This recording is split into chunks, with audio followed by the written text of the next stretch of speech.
So, my name is Kumar.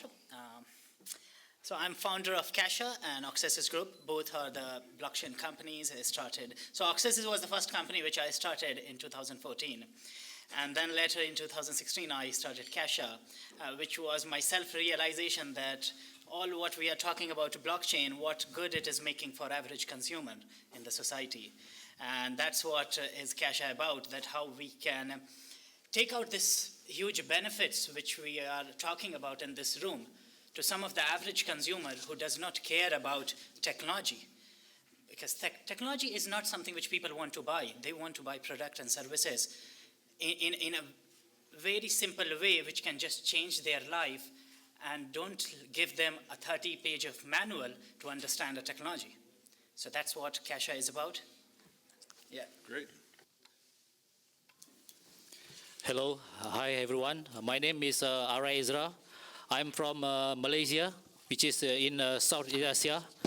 As you can see that currently in Southeast Asia, a few company, fintech company and startup going to pop up on this year. So I'm presenting a blockchain.my. It is a multi-crypto wallet linking with NFC debit card and Visa debit card. So nice to have a meeting event here. So it is a nice and an awesome conference.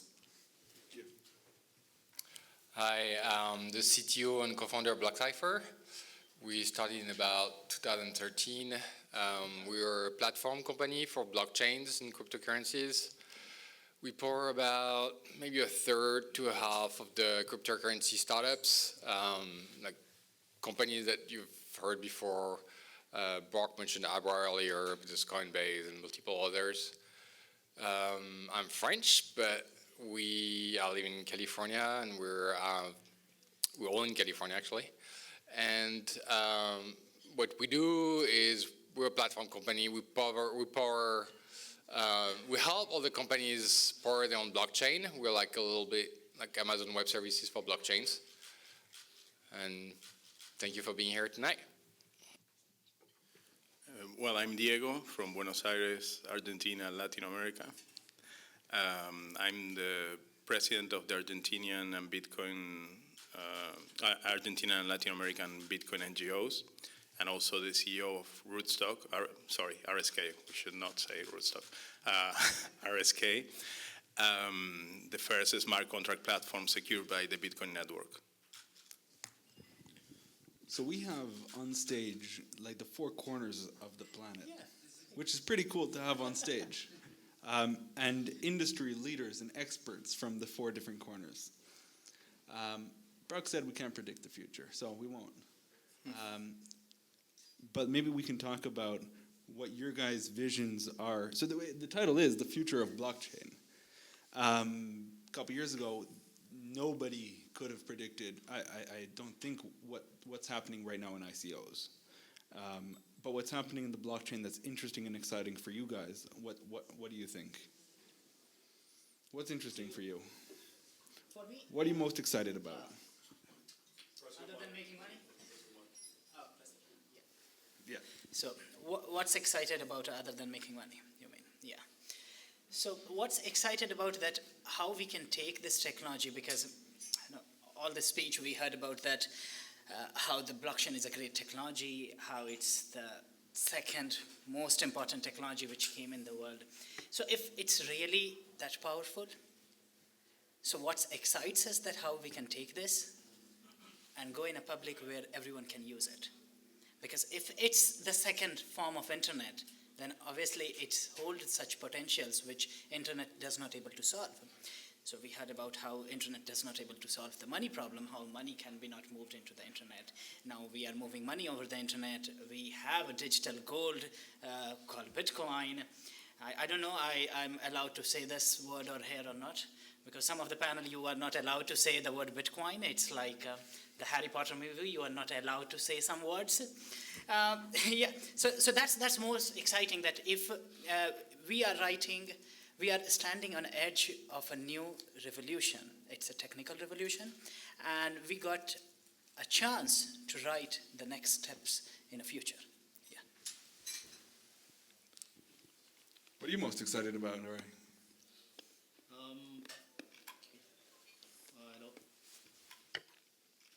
Okay. From my point of view, because I'm staying in Southeast Asia, so it is a nearby Singapore, Hong Kong, and the most country that currently embrace the technology of Bitcoin and blockchain, which is China. As you can see that currently the volume of the trading from Bitcoin is coming from China. But one thing is, the most important thing is adoption. People want simplicity. So that's why, as you can see, that people like something like mobiles. So people need to, as a normal user, they need to understand Bitcoin from somewhere. So we need to have something like can mass adoption to the normal users. So in terms of future, the most disruptive industry that I think so, it is a mobile industry, payment industry. Because what? Because blockchain can enable that low-cost transfer and instant transfer, like really instant. So mobile can enable that. So another thing is, as you can see that currently in the market now, people is in love into ICO. There's lots of company planning into ICO. And in Southeast Asia, there's lots of people who love to invest. In Southeast Asia, in Malaysia, in Indonesia, and Thailand, people love to invest. In fact, people didn't know that it is a real company, it is a scam company. Most people tend to invest higher return of the investment. Like now, Bitcoin, people think Bitcoin is the most give them return of their money. So we need to educate more people to understand what it is Bitcoin actually. Yeah.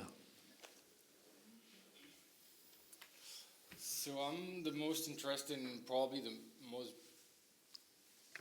boring parts, which is the cryptography. I think if you look at the past 30, 40 years, most of our online life has been enabled just by one cryptographic discovery, which is public-private key cryptography. We can have internet, we can have a phone the way we trust it, we can connect to our bank accounts, you can connect to any service you really want to use without a minimum level of security, and that's been enabled by cryptography. I think blockchain and Bitcoin in the first place, but then there's a lot of innovation in that area now is just pushing that field a lot further than it was ever before. There's like really newfangled cryptography that's enabled in Zcash that was created just in 2014, 3 years ago. It's never heard before in the field of cryptography, ever. You can talk to any professor in cryptography and he will tell you, I'll be lucky if anything I do is deployed in the hands of people in the next 20 years. And now that's the world we live in, and it's mostly pushed by cryptography. That's where I think the ICO space is a little hot, but a lot of it is pushed by Zoo's new announcement. Again, cryptocurrency like Zcash and a new protocol called Mimblewimble. That's also very interesting. So many of those innovations that I find exciting is mostly technology-driven, cryptography-driven, and that's what is pushing the envelope now. Well, in my case, of course, the social impact I already stated, so that's one of the things that excites me the most. I think the transition will require of the traditional system. I think we need to create bridges between the future we want and what we have now. And the most important aspect was mentioned is we need to traction enough users into the system, because without critical mass, there's no way we can do any change. I mean, so I think that's why we also need the traditional industry to be engaged and be brought into it, although this will be the same technology that will disrupt them later on, because that's part of the innovator's dilemma, no? But that's one aspect, and the other aspect is the social experiment that Bitcoin and all the cryptocurrencies are. All the things we are seeing on the scaling debate,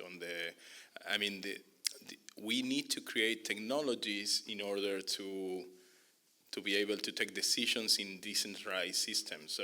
So it's both like a social experiment and a technological experiment. How we make a system that has no head take decisions about its future. So it's a very interesting challenge, both technically and socially.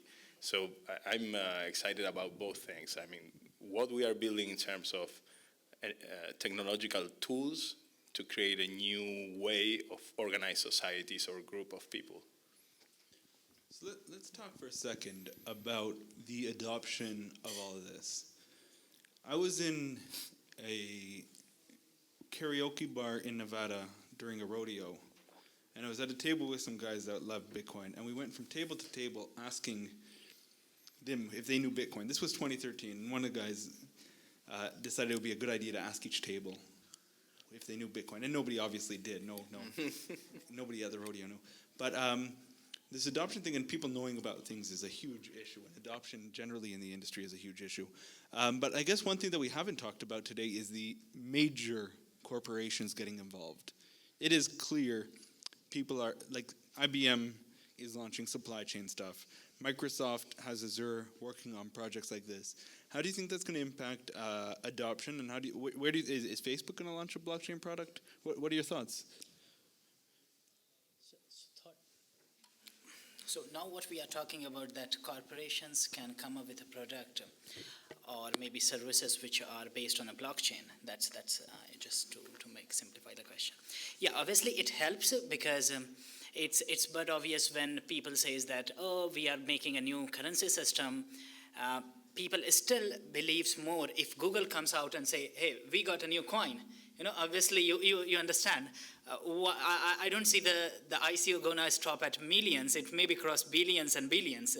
So obviously these corporations can leverage their trust and brand value which they build, because that's what consumer care about. And they didn't care, and these companies, we need to go back and see, they did not made their trust and brand values by creating technologies. They build it by creating products. If Google came out and say, hey, we are working on a fundamental, it's a powerful technology which will help you to never get lost and using some latitude, longitude, and hell different lot of technology. Would you like to use it? People have no idea what you are talking about. So Google came up with Google Maps and say, hey, this is which helps you to commute to your office. And people loved it. So that's what we are talking about, sugar candying it. If we really want to give consumer those technologies, we need to sugar candy it. Now, if the corporations did it, obviously it makes the job easier because they have the brand value. Or if we as a startup, we are doing it, we have to really create a value for the average consumer. And when I say the average consumer, it may include us, but but we need to understand the people in this room are some of the privileged people who got the chance to sit down, read the white paper, understand what is Bitcoin, what is blockchain, but that's not the reality of other 7 billion people on the planet. So if we want to give them something, we have to take an alternate path. Sure. I didn't understand the paper of Bitcoin yet, so it's okay. But I think I like to do this comparison because we had these kinds of discussions back in the 90s, in the early days of the web, where for a short while people were saying, no, the intranets are the future. So at the end is, what is disruptive in this is the openness. And corporations can use blockchain technology, but they can create intranets, they can create extranets, but creating internet goes against their own interest. It's a different model, a different economical model. So you can, as I mentioned before, the innovator's dilemma, you cannot try to disrupt yourself. So it's very difficult for them. I think they will play a big part, they will contribute, but at the end, the value of an open neutral network for transfer of value, like the internet we know was for the transfer of knowledge and communications, is what will bring the disruption. The rest is optimizations of what we have. Yeah, I think it's hard to predict. It's kind of the Borg 5 years from now kind of point. There's the part of intranet versus internet, right? You can phrase it in terms of, okay, they're sort of whitewashing the whole technology and making it good for the enterprise and big corporations and Bitcoin is a bad word and you need to just repurpose it perfectly. And that's one part of it. Might be what it ends up being, and it might be intranet versus intranet, and the intranet might not end up being anything interesting. There's the other angle, which is where the technology is actually widely applicable and maybe applied in all sort of different areas and environments. And I think the actual truth is going to be in the middle. I think the technology is interesting and interesting enough that it will be more widespread than just the intranet right now. I think the most interesting application that we will see still remains around cryptocurrencies and open networks and the ability for people to just opt in and come in. So my personal take is more enterprises coming in will taint the technology, and they can taint it in a good way. So we just have to take everything that can contribute, bring our field forward in different areas and different directions, and see where it goes.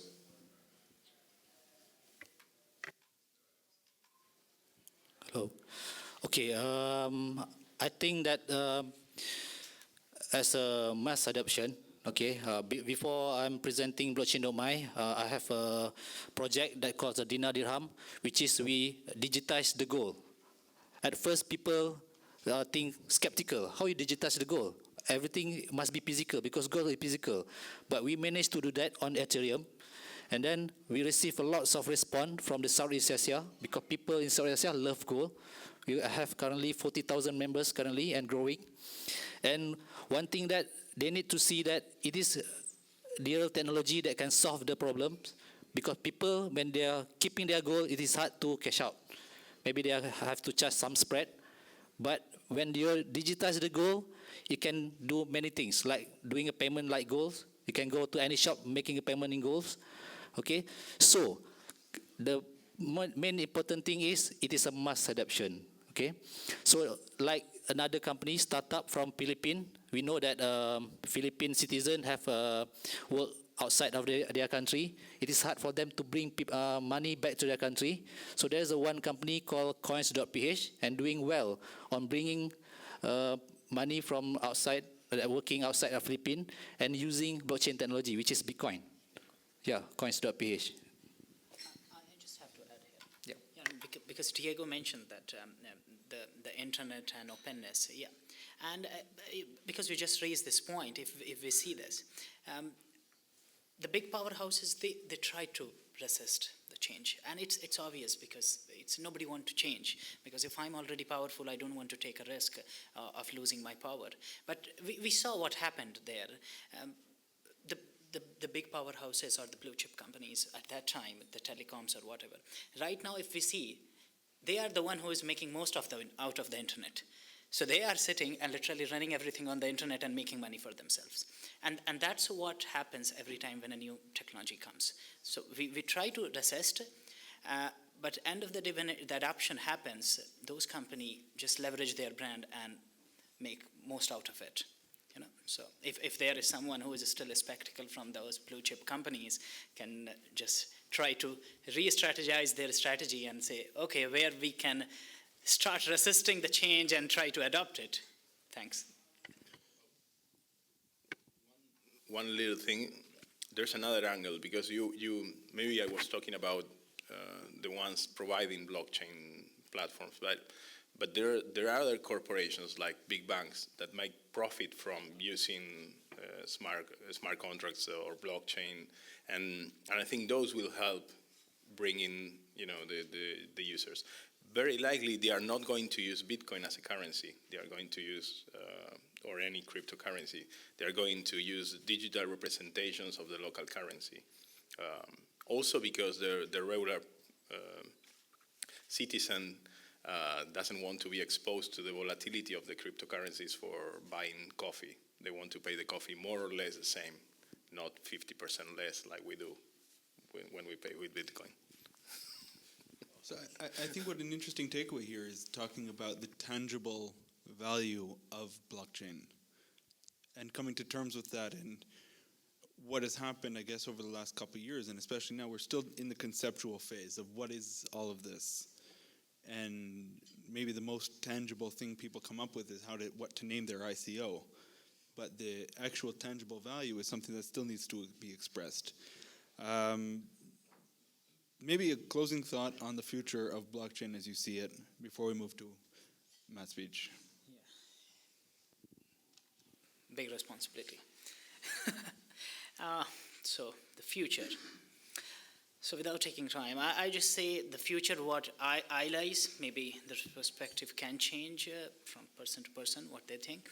But what I think that blockchain, because the whole world or this concept started with one word, that blockchain is trying to solve or bring something called trust. So what I see that everywhere where we are right now using trust, which is mostly right now lies in governance and banking, I see that blockchain can replace those factors where right now the trust is in the centralized entity, could be decentralized using blockchain. Thank you. Okay, I think that in few years from now, blockchain can do many things, okay? And then in one day, people didn't even realize that the underlying technology is in blockchain. We will enter into that phase, and then blockchain can solve many things. As I come from South Asia, there's a lot of population there which don't have any bank, but they have the phone. So blockchain can bank and unbanked population in the world, and not only in South Asia. In fact, also in India, Indonesia especially, there's lots of people that don't have any bank account but have mobile phone. So Bitcoin can tap into that market to offer something for them for low transfer, secure, and many things that Bitcoin can do.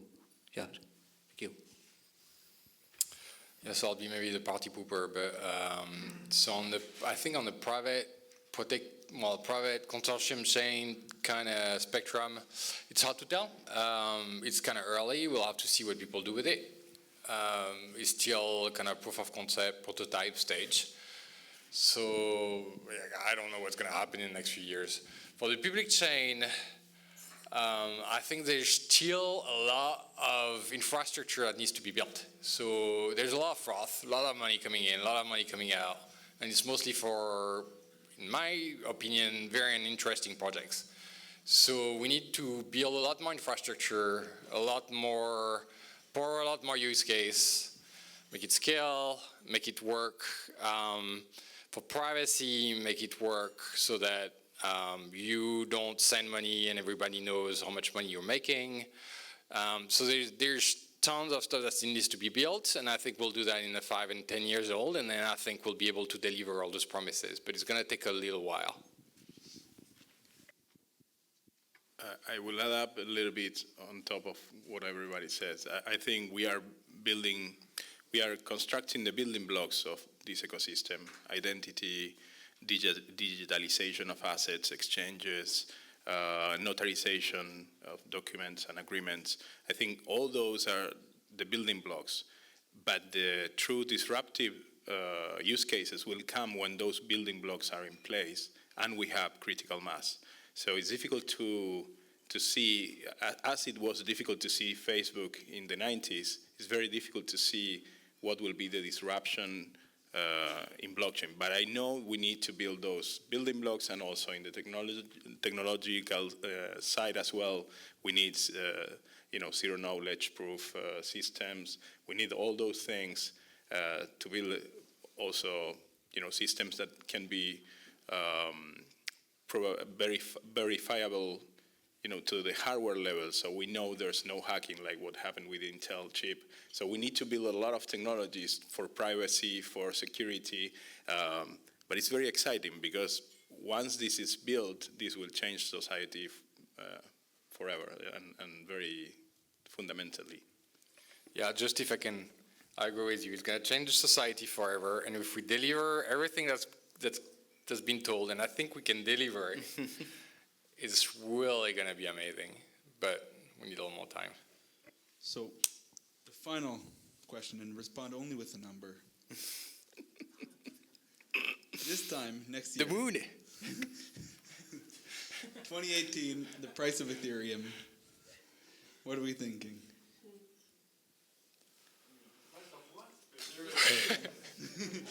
Well, I'm a little biased.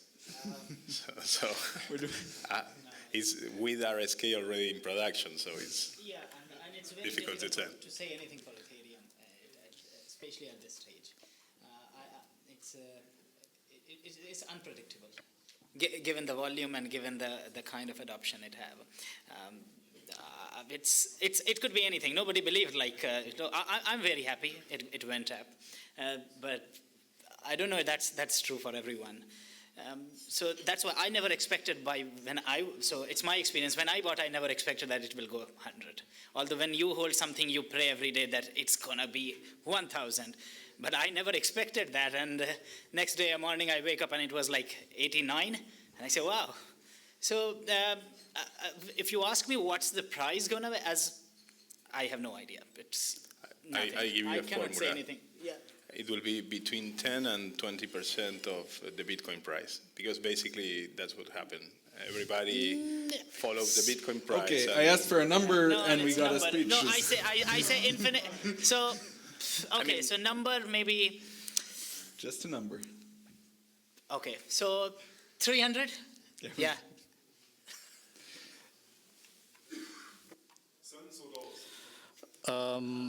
Regarding Ethereum, okay, you know that our invention in Dinacoin is using Ethereum, and I believe that majority of ICO also using Ethereum as a way of crowdfunding. So it has a lots of potential for the Ethereum, and it can be, when you ask about the price, I don't know how to say, but I think it's going to be something like 500 USD in 2018. Yeah. Perfect. Wow. I was just thinking in my mind, I should have said 500, you know, sometime I have, because that's what needed to, I think, make me millionaires. Perfect. Okay, we're running out of yeah. time. I believe that there is a lot of Ethereum supporter in this room. Yeah. I think there is. Okay, please, a big round of applause for this wonderful panelist. Thank you so much.